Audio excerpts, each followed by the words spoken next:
Steve Cluley is not your average Division I football player. For the past 4 years, the Tribe quarterback and New Jersey native has been able to live his dream on the field, but it's his other aspirations that have taken him above and beyond.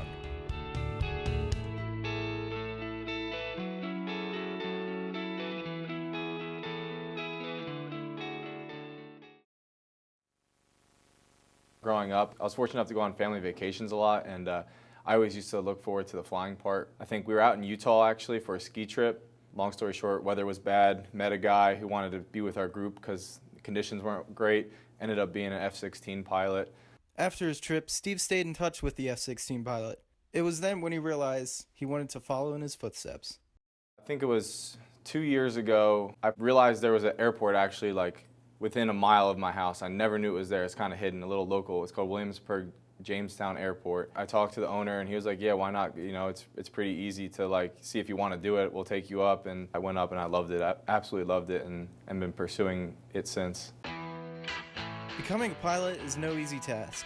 It takes time, dedication, and a lot of studying.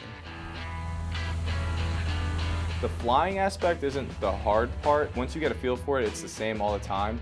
A lot of what you're taught is like being able to manage radios, navigation systems, being able to watch for traffic.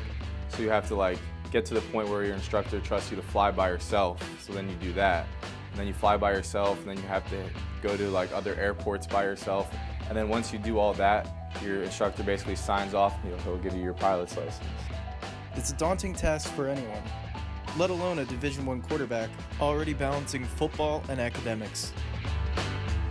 When I found out that he was contemplating flying and beginning a pilot's license, and I kind of took a step back and I said, well, number one, where does he have the time to do all of that? It's definitely difficult, and that's why it took me such a long period of time. Most people can really sit down and do it and get it done with. But obviously in the fall, I didn't fly. Springtime, it was hard with when spring ball was going on, but I would be able to do it here and there. But summers were the big time. We would be done with lifting, running, and whatnot by 10 a.m. I would just use the time in the afternoon to chip away at the requirements.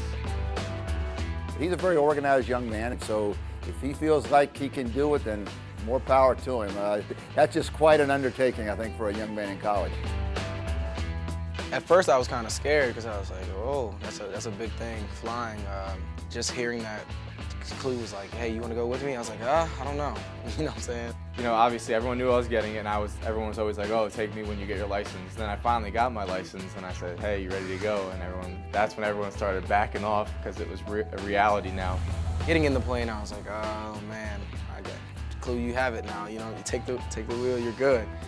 And then when we got in the air, it was just so peaceful, just seeing, we just got to see Busch Gardens, we got to see everything, got to see the stadium lit up. It was amazing. Although it took a little convincing, Steve was able to take a few of his teammates up. As for Coach Laycock, well, he hasn't even come close to asking me about going up with him, and I think we got other things on our mind right now.